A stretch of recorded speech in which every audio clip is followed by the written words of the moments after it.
শরীর এখন ভালো না, এখন আমার আম্মু বড়ি না খাতো।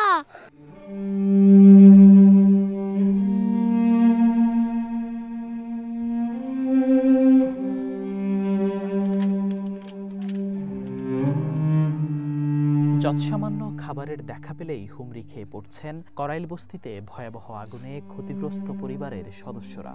কিচ্ছু নাই, রান্না বান্না খাওয়া দাওয়া কি করে, প্লেট নাই, গিলাস নাই, একটা পাতিলা নাই, না খাওয়ার অবস্থায় রান্না বাড়ার রঙ্গরি নাই, গ্যাস নাই, পানি নাই, কারেন্ট নাই, কি খামো আমরা।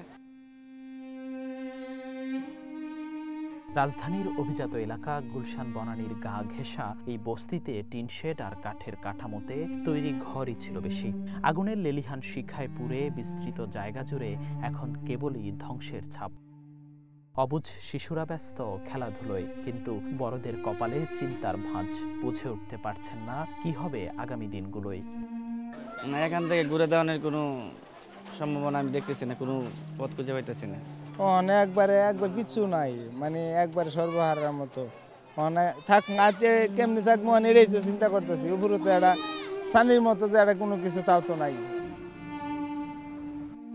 পাশেই লেক, কিন্তু তারপরও গোসলের উপায় নেই, কেননা দুদিন ধরে বেশিরভাগ মানুষের দিন কাটছে এক কাপড়ে। পুড়ে যাওয়া ঘরের টিন বা লোহা বিক্রি করে কেউ কেউ জোগাড় করছেন খাবারের টাকা। ঘটনার সময় যারা বাসায় ছিলেন তারা চোখের সামনেই দেখেছেন নিজের ছোট্ট ঘর আর তার ভেতরে কষ্টের টাকায় জোগাড় করা আসবাবপত্র পুড়ে ছাই হওয়ার দৃশ্য।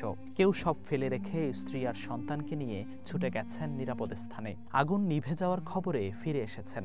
এখন রাত কাটছে খোলা আকাশের নিচে। অনেক ক্ষতি তো হয়ে গেছে, তবে অনেক কিছু প্রয়োজন, অনেক কিছু লাগে।